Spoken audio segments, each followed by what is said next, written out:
Muy buenos días. En nombre de la Cámara de Comercio de Irlanda, les doy la más cordial bienvenida a nuestra plática del día de hoy, con un tema de relevancia para el momento democrático que vivimos hoy en México. Se llama México ante las elecciones de junio, cambio o continuidad. Hoy contamos con dos miembros de la Cámara para esta presentación, a los cuales les agradezco mucho su tiempo y su colaboración. El maestro Marco Provencio, socio director de Proestructura, empresa de consultoría especializada y dedicada al desarrollo de estrategias de comunicación y asuntos públicos. Y Pedro Canaval, quien ha trabajado en el sector público y privado en áreas jurídicas, de comercio exterior, tributarias y de aduana. Esperamos que la plática les brinde puntos de vista sólidos para la revisión y ejercicio del voto este 2 de junio. Te dejo la palabra, Pedro. Bienvenidos a los dos.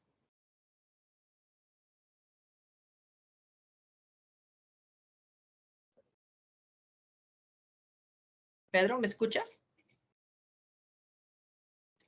Estás en mute.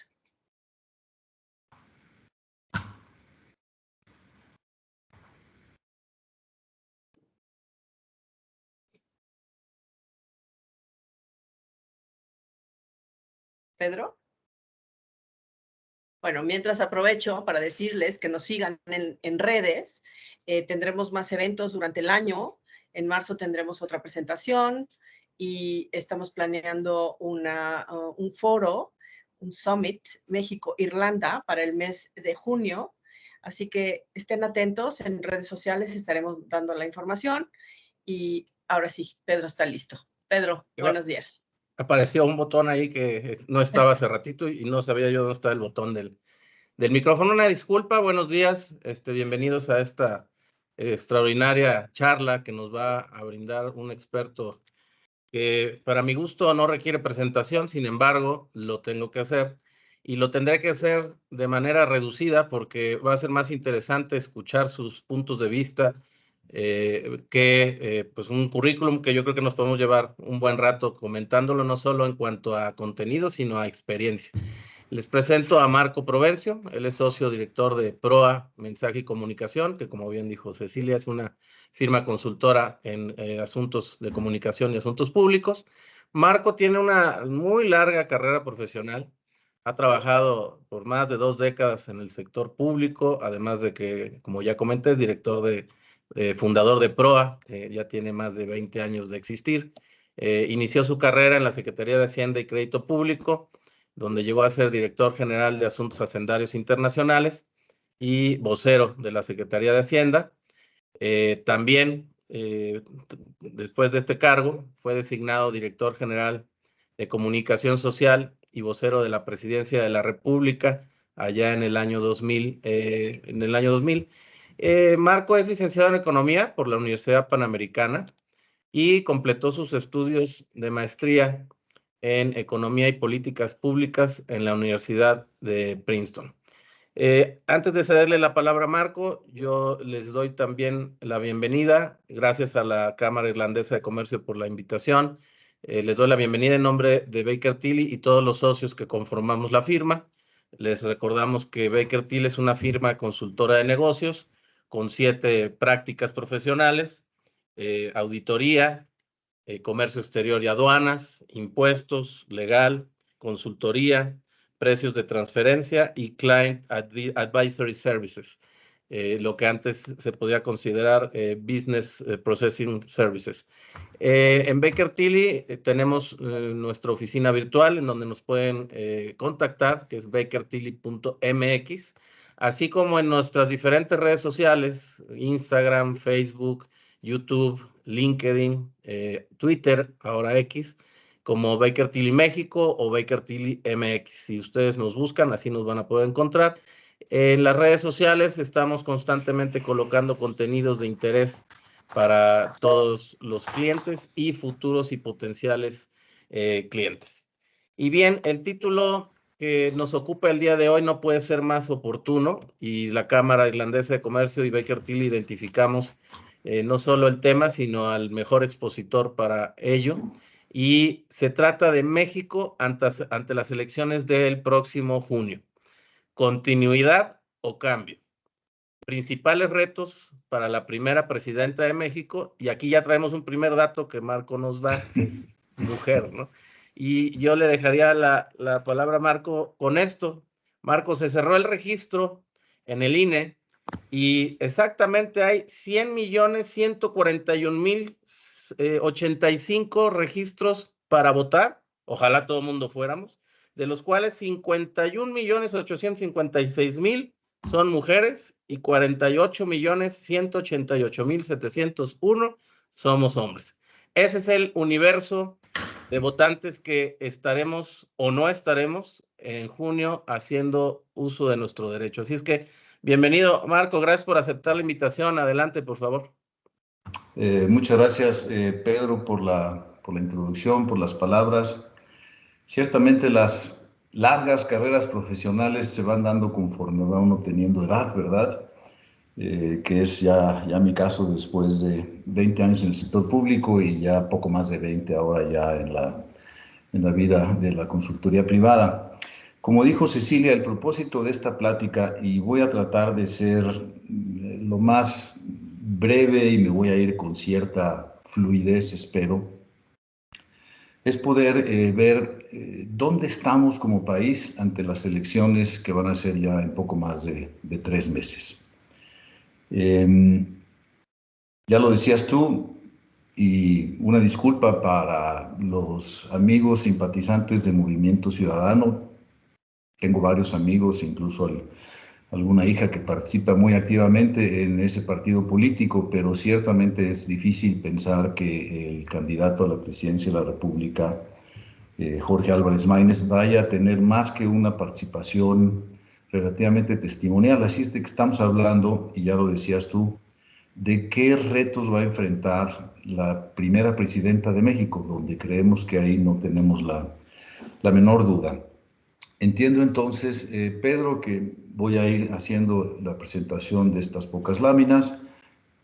Tú irías ya recibiendo preguntas, dudas, comentarios, y mi intención es poder terminar a las 10:35 de la mañana, a más tardar, y a partir de ahí tener 20-25 minutos para comentarios, dudas, preguntas que surgieran por parte de quienes nos hacen el favor de acompañarnos, y a todos ellos también. Un saludo, buenos días y muchas gracias. Así es, Marco. De hecho, les recordamos que todo esto que va a comentarse, intercambiarse al final, lo pueden ir colocando en el chat para que el equipo de Baker Tilly de la Cámara Irlandesa y yo en particular podamos irlo recopilando y clasificando para ponérselo a disposición a Marco en el segundo segmento de la charla. Así es que ahí está el chat abierto. Danae, te pido de favor que me ayudes a hacer la recopilación de todas las dudas, comentarios y puntos de vista. Adelante, Marco. Gracias. Estos son, a grosso modo, los temas que voy a ir cubriendo. 1. ¿De dónde partimos? Haré un recuento rapidísimo de la elección del 2018 y la intermedia de 2021. La situación actual en términos de intención o preferencias de voto, posibles escenarios.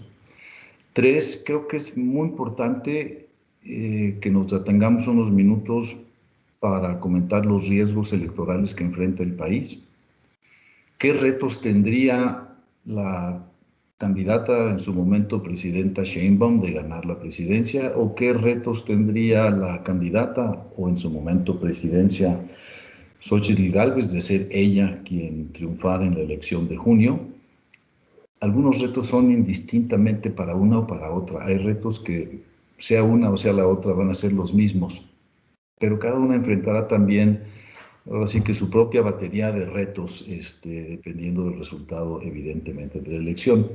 Y finalmente cerraré con unas conclusiones muy rápidas, con ánimo de poder dar paso a la sesión de preguntas y respuestas. Un recordatorio muy breve. Andrés Manuel tuvo 53% de la votación hace 6 años, contra 22% de Ricardo Anaya por esa coalición de partidos, PAN, PRD y Movimiento Ciudadano, y 16% de José Antonio Meade.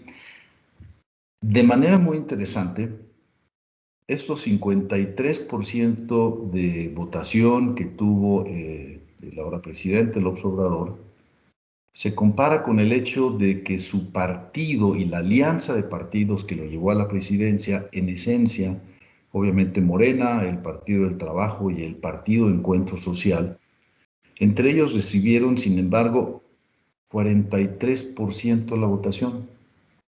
En otras palabras, 10 puntos menos.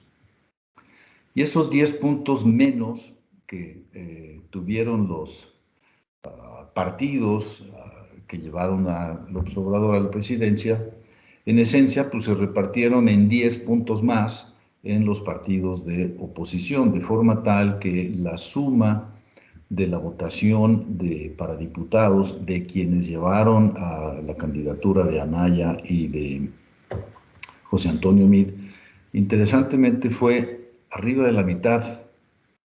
Y sin embargo, ¿qué pasó con la composición del Congreso una vez que el Congreso inició ya trabajos a la segunda mitad de 2018, el 1 de septiembre del 2018?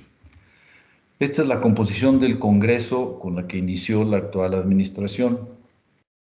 Por el lado del partido o del oficialismo, vamos a llamarle, 323 diputados, o sea, a 10 de la mayoría calificada.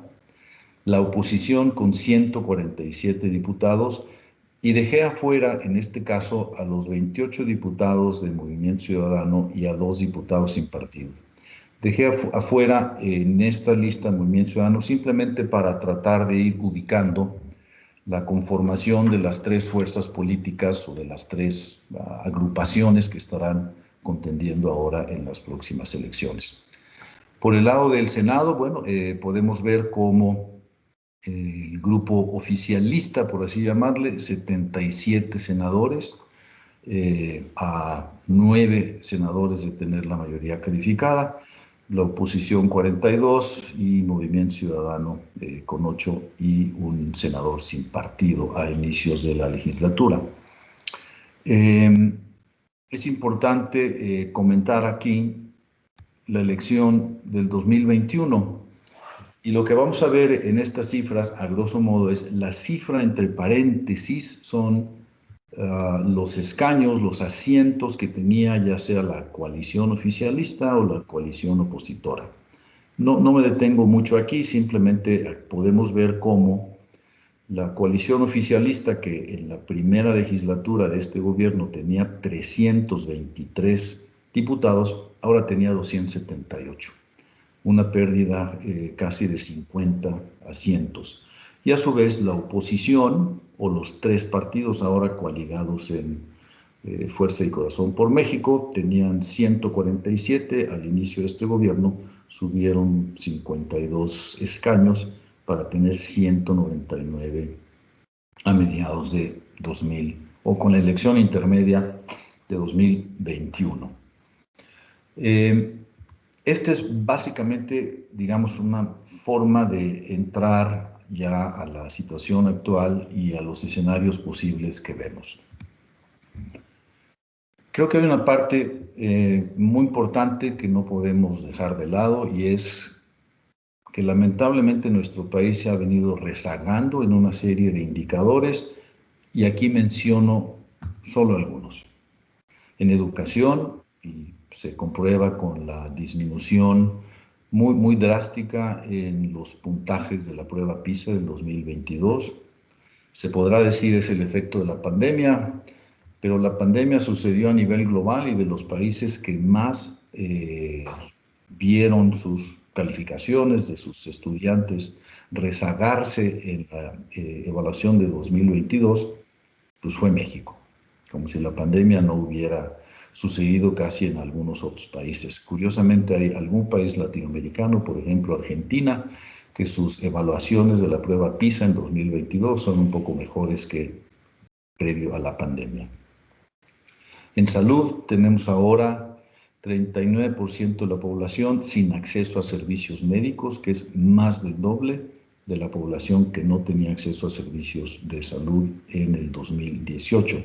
Esto en gran medida a raíz de la eliminación del Seguro Popular y la, ¿cómo llamarle?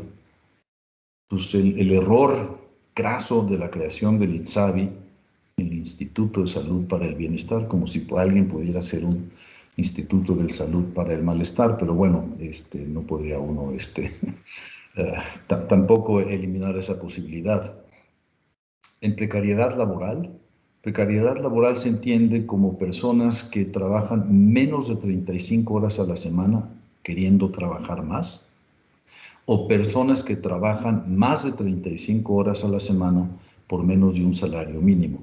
Y ahí tenemos un 30% de la población en condiciones, como dice la definición, de precariedad laboral, cuando que a inicios de esta administración ese rango andaba en 22-23%. Ni qué decir de los niveles de violencia e impunidad, o de la percepción en materia de corrupción, según Transparencia Internacional, o la pérdida de elementos del Estado de Derecho, según el World Justice Project. Estos son, creo, elementos concretos, claros, de rezago por parte de nuestro país en estos últimos años. Pero al final de esta lámina o hasta abajo hay un gran pero, y ese pero, digamos que se contrapone con lo siguiente.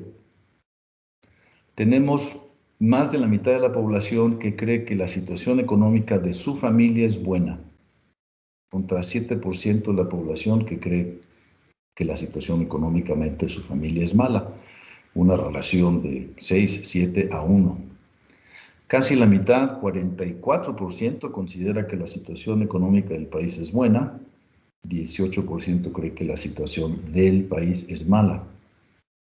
Hay más de la mitad de la población en México que dice que el cambio en los programas sociales le ha beneficiado. Tenemos una cuarta parte que dice que dichas políticas sociales le han perjudicado y 16% dicen estar igual. Una siguiente, digamos, elemento interesante. Poco más de la mitad cree que el país va por el rumbo correcto. 38% cree que el país va por el rumbo equivocado. Y finalmente, ya con ánimo de entrar al tema electoral, porque creo que esto es bastante revelador, 43% cree que el proyecto del presidente debe continuar, 37% que debe de cambiar parcialmente y 14% que debe modificarse totalmente. Todos estos datos son de la última o de la más reciente encuesta trimestral de GEA-ISA, que es de mediados de diciembre del año pasado.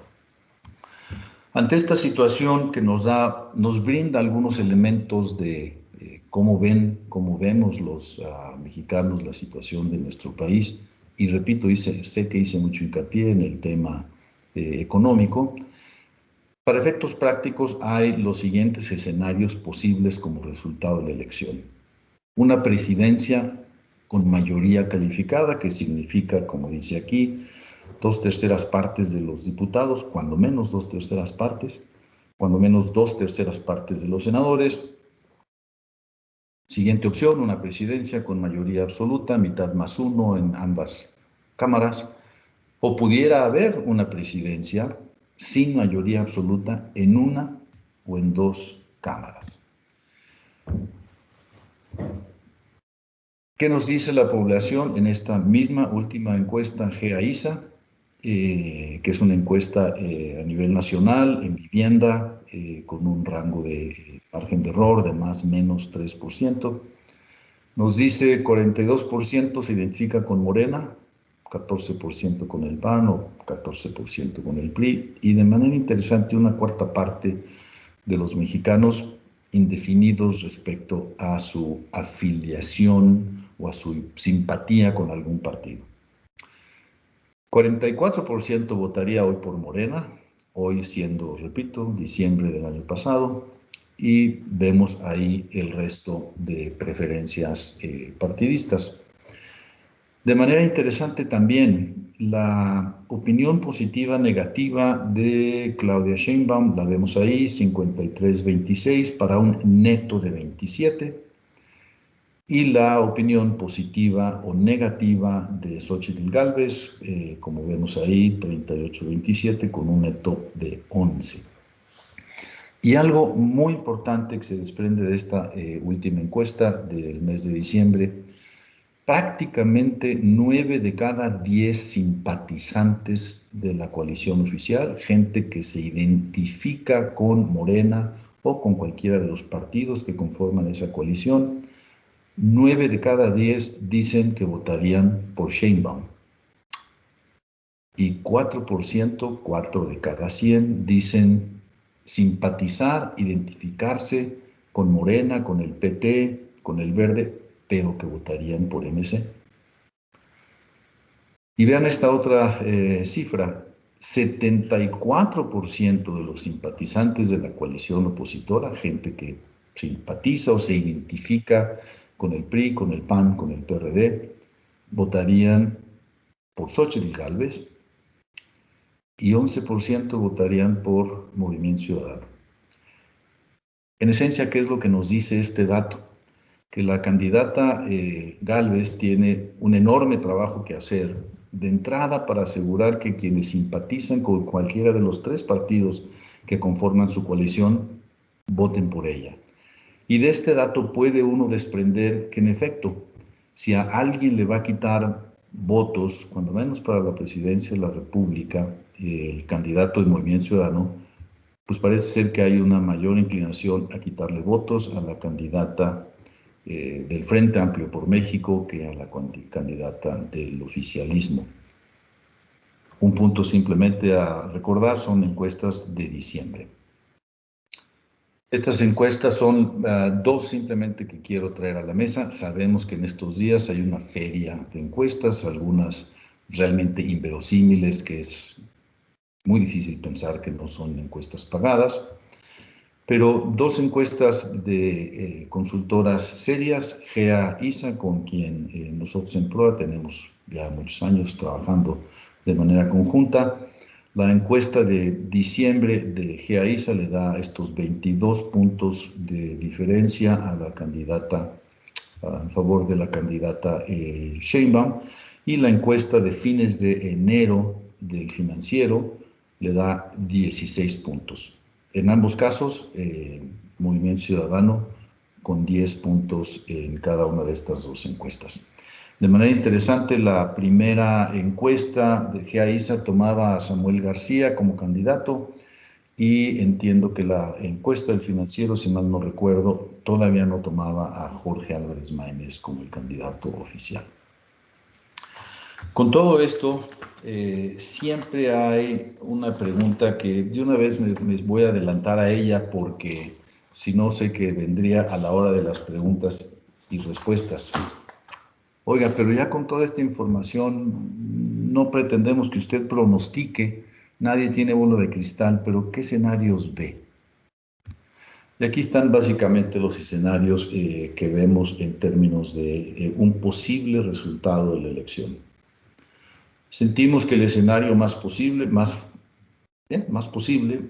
es un escenario donde gana Claudia Sheinbaum con mayoría absoluta en la Cámara de Diputados y de Senadores, lo cual es un escenario que le damos 50% de probabilidad. Que ganara ella, Claudia Sheinbaum, con mayoría calificada, o sea, 2/3 partes, que es lo que claramente busca su partido. Es parte del lenguaje del Palacio Nacional todos los días, con ánimo de poder tener reformas constitucionales. Lo vemos realmente poco probable, 5%. Incluso pudiéramos ver más probable un escenario que ganara Claudia Sheinbaum sin mayoría en el legislativo, a que ganara ella con una mayoría calificada. Y por el lado de la oposición, sentimos que al día de hoy las posibilidades de triunfo de Xóchitl Gálvez son menores, evidentemente, pero también creemos que la elección se va a ir cerrando por temas que comento en unos pocos minutos, y estos son básicamente los rangos de posibilidad o de probabilidad para dar una suma de 100 que vemos para los escenarios posibles como resultado de la elección de junio. Riesgos electorales. Crimen organizado. Financia campañas, impone candidatos, inhibe el voto en favor de algunos u opera el voto en favor de otros.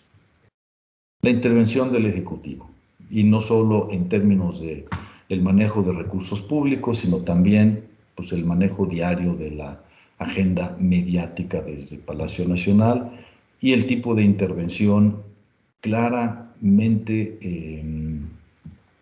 desinhibida que vemos todos los días por parte del presidente de la República. Los que ya tenemos una larga carrera profesional, como decía Pedro al inicio, y lo cual quiere decir también una suma de años, creo que nunca habíamos visto algo similar. Creo que hay un tema que no podemos dejar de lado y es la posibilidad de la nulidad en la elección. Hay una serie de causales que marca la Constitución para que la elección pudiera llegar a nulificarse. Uno de ellos, por ejemplo, es un resultado electoral donde la diferencia entre el primero y segundo lugar fuera de menos de 5% del voto y donde hubiera constancia de exceso de recursos por encima de los topes que marca la ley por parte de él o la candidata ganadora. El propio magistrado Felipe Lamata ha hablado con mucho valor en semanas recientes de la evidente y el claro riesgo de la participación del crimen organizado en la elección y lo que ello pudiera llegar a significar. Estamos hablando de posibilidades aún muy remotas, pero que están ahí en términos de la nulidad de la elección. La inteligencia artificial o la infodemia, algo con lo que tenemos que vivir todos los días. Y un punto adicional que también no deja de ser un riesgo es los conflictos que hay al interior tanto del Instituto Nacional Electoral como del Tribunal Electoral. Ambas instituciones que tienen un gran apoyo y credibilidad a nivel nacional, pero que ello no puede hacer a un lado el hecho de que en ambas instituciones, al interior de sus cuerpos colegiados, hay serias diferencias. ¿Qué retos habría, ya sea para la candidata Sheinbaum o para la candidata Gálvez? Primero, cualquiera de las dos va a enfrentar un país con finanzas públicas sin margen de maniobra. El actual gobierno no solo agotó todos los ahorros previos por parte de los gobiernos neoliberales, sino que también ha llevado una serie de gastos ineludibles al presupuesto público de la Federación, que hace que el próximo gobierno, sea del signo que sea, tiene un problema de finanzas públicas bastante serio a partir del año 25-26. El rol del ejército.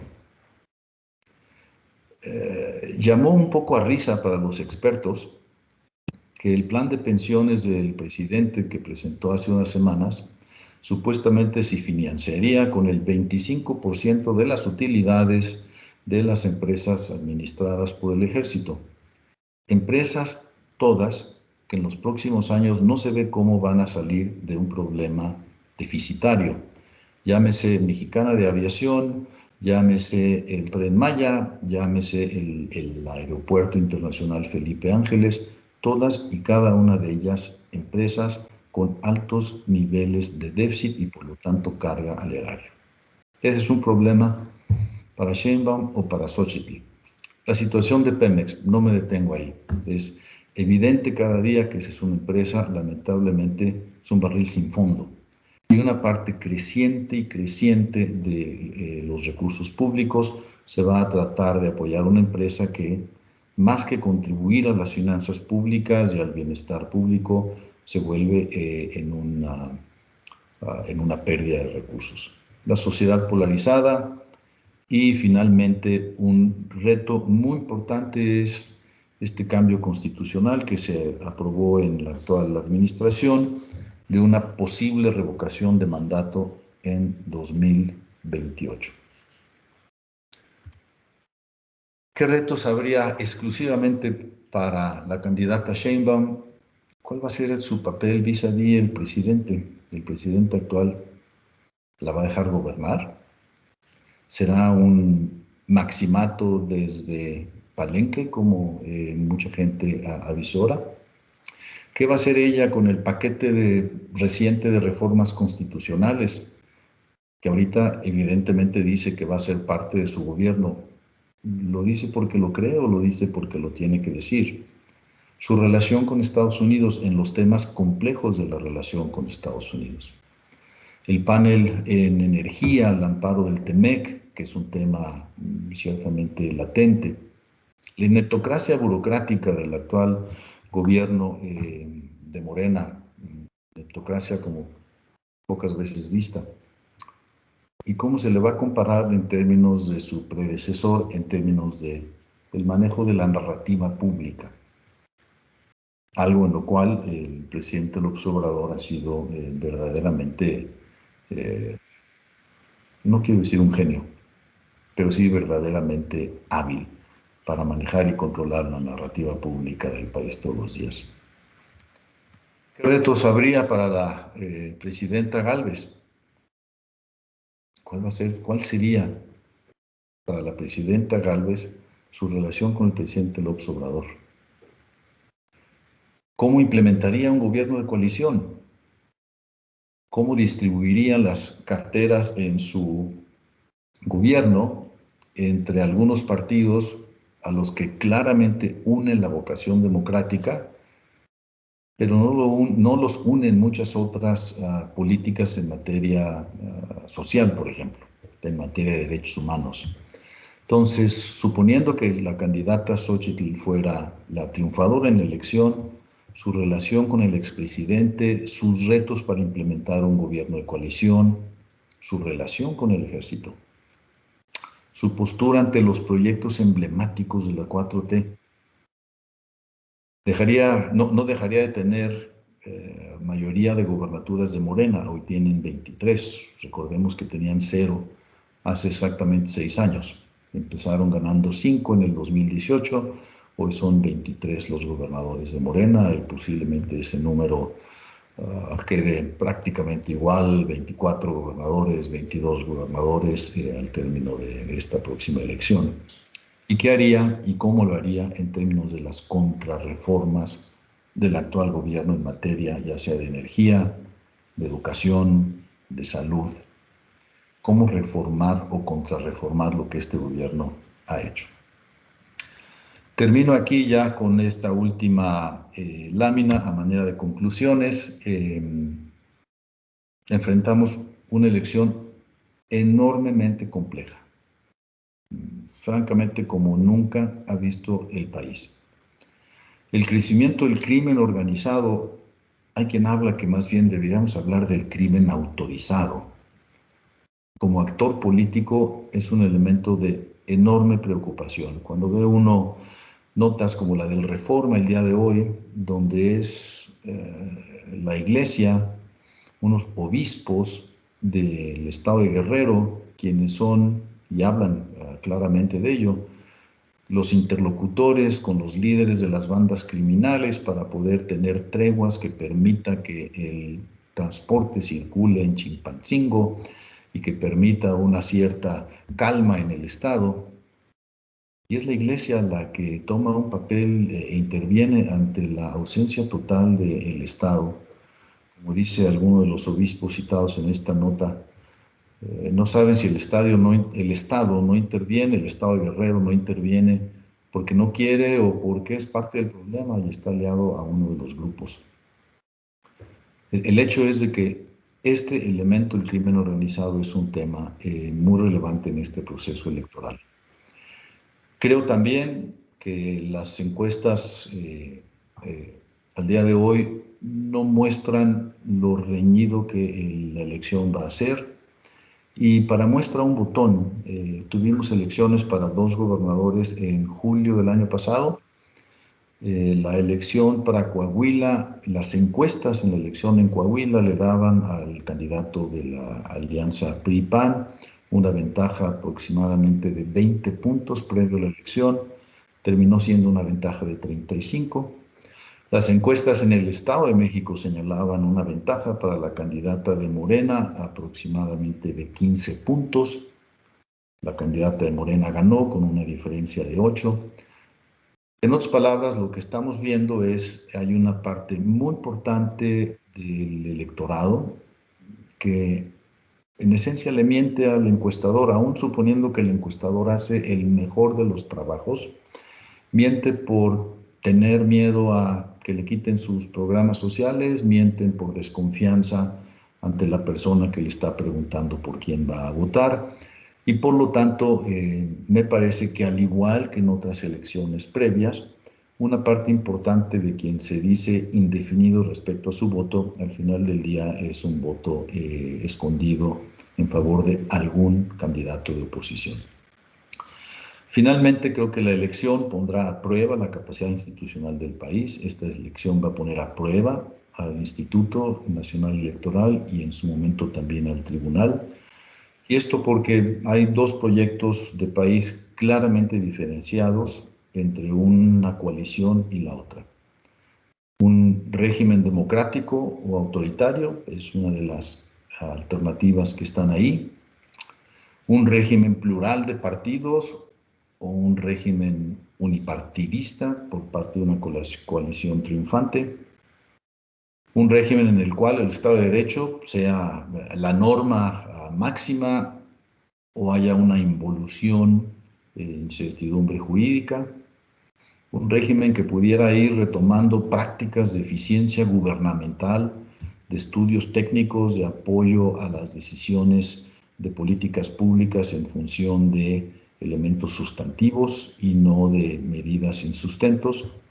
Y también, finalmente, un régimen en el cual haya una participación de México con las así llamadas democracias occidentales, o México siga siendo parte de un núcleo de regímenes autoritarios, muchos de ellos en nuestra vecindad, de los cuales, cuando menos algunos de nosotros, no quisiéramos estar cerca de.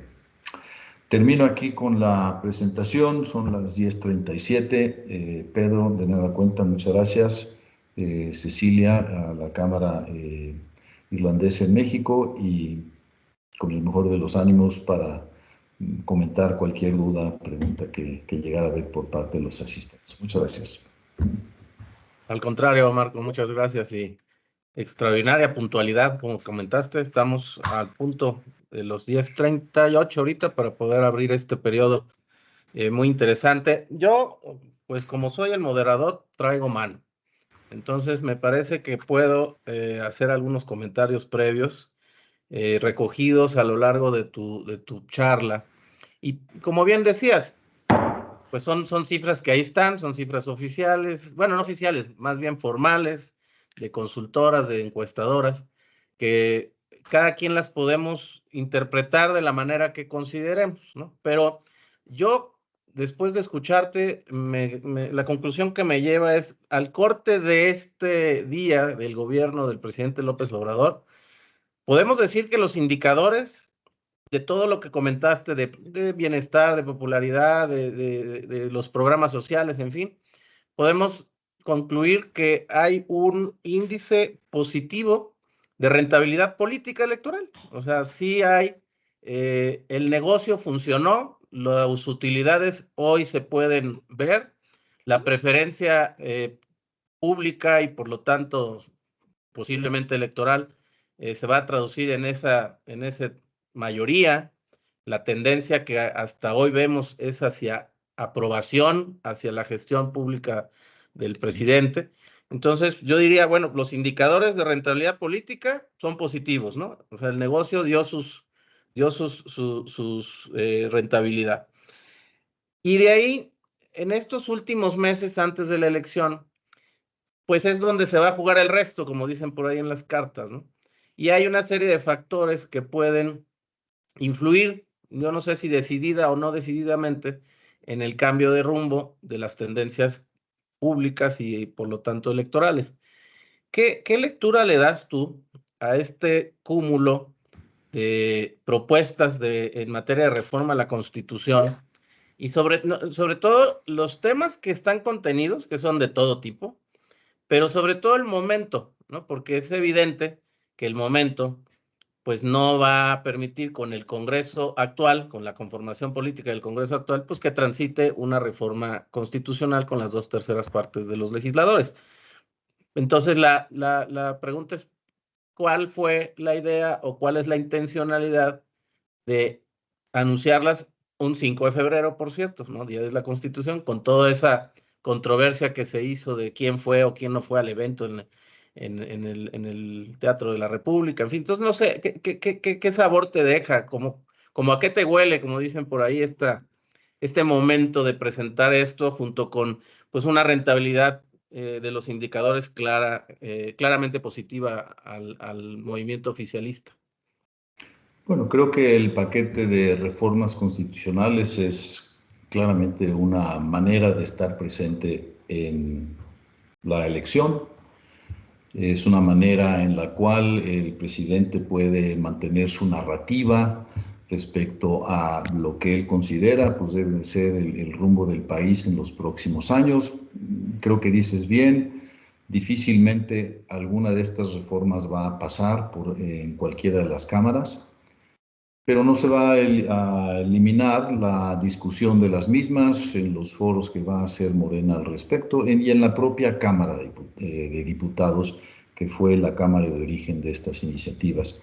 De ahí que yo lo interpreto, como mucha otra gente, simplemente una manera en la que el presidente dice, pues yo tengo que estar activo y participando en la elección, en alguna medida con ánimo de transmitirle, de transferirle a su candidata pues una parte, cuando menos, de la popularidad que tiene el presidente, que en esa materia, ante la pregunta de si usted como mexicano aprueba o desaprueba la labor presidencial, todas las encuestas ahí sí coinciden. El presidente trae un índice de aprobación de 55, 60, 62%.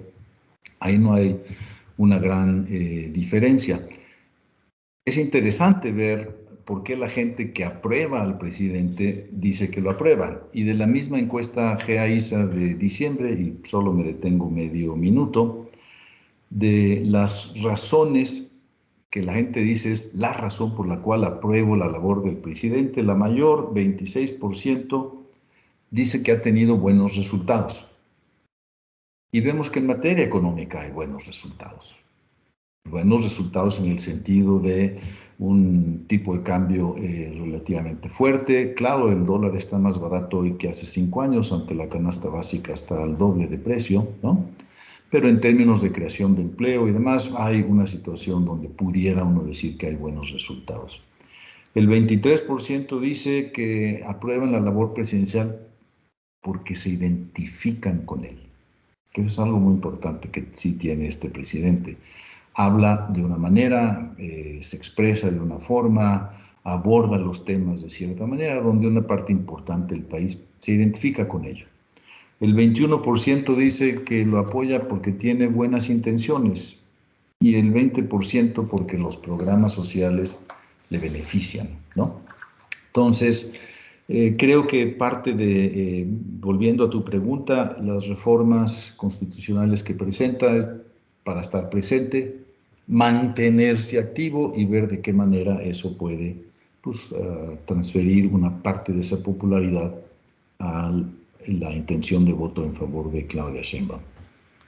Además, decías que en estos datos el 43% manifestaba que el proyecto del presidente debe seguir, el 37% que parcialmente debe de seguir y el 14% que debe de cambiar totalmente. Entonces, pues ese dato redondea todo esto que acabas de comentar. Hay que darle oportunidad acá, ahora sí ya fluyeron en el chat. Por acá Lidia, que no nos da su apellido, hace varias, voy a hacerlas todas juntas, Marco, porque son varios entre comentarios y preguntas. ¿Cuáles ahorros de los periodos neoliberales? ¿De dónde sacó eso?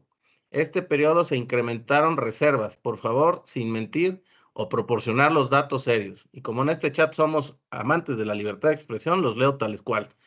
Pemex debe rescatarse para los próximos 10 años. Solo al menos mientras sigan las guerras, no olviden la geopolítica. México no está aislado. No es AMLO, es AMLO con mayúscula. Seamos propios. Yo creo que está en la presentación en minúscula. El crimen, la misma Lidia, el crimen autorizado decididamente ocurrió desde el periodo de Carlos Salinas, de ahí solo creció. Esto lo pone en mayúsculas, ya que ella se fija mucho en esto. Ahora en minúsculas dice, ahora como no hay pacto, se desatan los chantajes. Eso hacen los carteles que llegaron a cubrir el 70% del territorio. ¿Dónde ha vivido usted? Tener a Reforma como referente habla de ustedes en la seriedad de la información, entre comillas, que comparten. Seamos serios y responsables. Ahora veo por qué este foro fue gratis. Ya ahí nos pegó a todos, a la Cámara, a Baker Tilly y a todo. Pero insisto, pues aquí se vale decir de todo, ¿no? Esto es lo que dice Lidia, creo que ya es todo lo que comentó. Pues esa es Lidia, no nos da su apellido, si nos lo regala, estaría muy bien para pues, podernos dirigir correctamente a las personas. No sé si tienes algún comentario general sobre esto, porque pues realmente preguntas no hay muchas, ¿no? Más bien es un posicionamiento. Es correcto, es un posicionamiento que yo creo que refleja claramente el discurso de Palacio de todos los días. Por cierto, en la mañana también me metí a revisar, como lo hago todos los días, la jornada. La nota que me pareció relevante comentar en esta sesión a propósito del tema de la participación del crimen organizado, para con el cual la frase de abrazos no balazos es una manera básicamente aceptación de connivencia pacífica, tácita, pero bueno, esa es mi opinión. En fin, entonces lo que derivo de estos comentarios, más que preguntas, es pues, ciertamente un planteamiento político respetable. Me queda claro que hay una participación, una parte de la sociedad mexicana que cree literalmente en el Evangelio de Palacio todos los días, pero la única pregunta que yo percibí de ahí es cuáles de los ahorros de los periodos neoliberales, pues simplemente hay que echarle un vistazo al diario oficial y ver cómo todo el Fondo de Estabilización para los Ingresos Petroleros, poco más de 300,000 millones de pesos al inicio de esta administración, no queda ni 30,000, los fideicomisos públicos y toda una serie de otros ahorros que tenía el presupuesto federal previo al 2018 que han venido disminuyendo. Pero bueno, sería lo que comentaría al respecto, Pedro. Bien, tuve por aquí un problema con me conecté rápidamente por otro dispositivo. Por acá preguntaban también de qué sirve Pemex si nuestra gasolina nos cuesta 60% más de lo que costaba y es más caro cargar en México que en Estados Unidos. Bueno, pues yo creo que ahí, no sé si tengas algún comentario, ¿no? Such is life, como dicen por ahí. Bueno, perdón, este gobierno prometió que la gasolina estaría a 10 pesos el litro, o me equivoco. Y este gobierno hacía gran gala cuando la gasolina en Estados Unidos estaba más cara que en México y se hacía gran gala, y lo comentó el propio presidente López Obrador en alguna reunión con Biden. Permitíamos que los americanos cruzaban a México para comprar gasolina más barata aquí. Un poquito, lo único que creo que es relevante comentar en este sentido es, Pemex es una empresa que le cuesta muchísimo a los mexicanos. Nadie está diciendo con esto que hay que desaparecer o cerrar Pemex. Lo que sí estamos diciendo muchos de nosotros es, Pemex debe de poder hacer aquello en lo que es eficiente y dejar que el sector privado haga aquello en lo que Pemex no es eficiente. A Pemex se le habrán transferido al final de este sexenio seguramente 1 billón de pesos de recursos. ¿En dónde están? La gasolina sigue más cara y por razones entendibles. Entonces, me parece que no nos debemos de desviar en estos temas más de corte ideológico, y algunos de estos temas debiéramos de poderlos ver con un poquito más de, digamos, de neutralidad y de claridad técnica. de lo que significan para las finanzas públicas. Claro. Mira, aquí hay un comentario interesante, es de Felipe Miguel González. Felipe Miguel González es un agente aduanal que fue presidente de la Confederación Latinoamericana de Agentes Aduanales, y él comenta, dentro de las recomendaciones u observaciones a las candidatas, hay que tomar en cuenta el transporte de mercancías, el comercio exterior y las aduanas del país. Pues sí, ¿no? Yo creo que es un issue que tienen que es, independientemente cuál candidata sea la que gane. Por ahí dice Javier, apoyo totalmente los comentarios, gracias. Guadalupe dice, interesante presentación, creo en lo personal que estamos en decadencia. Ramón dice, desde mi punto de vista, no se ve que la oposición realmente tenga alguna oportunidad de ganar y será la continuidad la que prevalezca. Usted sí ve que la opinión pueda hacer algo para ganar. Yo me imagino que quiso decir la oposición. ¿Tú crees que haya algo que pueda hacer la oposición para ganar, Marco? Bueno, presentábamos una lámina por ahí donde sentimos que la probabilidad es baja. Lo que es un hecho es, las encuestas se van a ir cerrando, me parece, que creo que ahí no tenemos la menor duda. Dos, en la elección del 2018 votó el 63% del padrón. Tú hablabas al principio de la plática, Pedro, de poquito más de 100 millones, 140,000 mexicanos que conforman la lista del padrón, y hay una clara opinión de los expertos de que una presencia electoral del 65 o más, 65% o más del padrón, le puede ir generando mayores posibilidades a la candidata opositora de triunfo. Creo que, siendo sensatos, al día de hoy todavía se ve como una probabilidad baja, pero alguien diría, las campañas no han empezado, los 3 debates que habrá que tener por ley no se han dado, y pues faltan muchos meses para efectos prácticos en ese sentido, 3 y medio. Ha habido campañas en algunos países del mundo que se decidieron en la última semana. No estoy diciendo que vaya a ser el caso de esta. Simplemente estoy diciendo que falta mucho tiempo, y soy de los que creen que, aunque al día de hoy es clara la probabilidad de quién puede ser ganadora y bajo qué circunstancias, ya lo dije, un triunfo con mayoría absoluta más no calificada, pues sin embargo la moneda está en el aire. Claro. Pero aquí Juan, que tampoco nos pone su apellido, dice, claramente se ve que es partidaria de un gobierno que no ha trabajado en nada. Su táctica, abrazos, no balazos, y eso ha incrementado más el crimen organizado y la inseguridad en el país. En toda su gestión se queja de administraciones pasadas. Sabemos de su mala gestión, para eso se postuló para cambiar y no ha funcionado nada. Desafortunadamente no tiene oposición. Bueno, pues creo que es otro posicionamiento, y me parece que está comentando respecto de Lidia. Entonces ya estamos aquí sirviendo de enlaces los posicionamientos, ¿no? Por acá hay otro comentario respecto a que un aspecto que no se comentó es el riesgo de la intervención del extranjero. Se vienen viendo tendencias e intereses por parte de Cuba, Venezuela, Rusia, incluso Estados Unidos, quien puede considerar un posible narcogobierno como una amenaza a su seguridad nacional. No hace pregunta, no sé si tengas algún comentario al respecto, Marco. Bueno, a ver, es muy claro que en elecciones recientes, en Estados Unidos y en otros países, ha habido ciertamente una intervención extranjera mediante el uso de estrategias de redes sociales, captura de información de ciudadanos, y todo el problema que vimos desde el Brexit, de la elección en Estados Unidos en el 2016.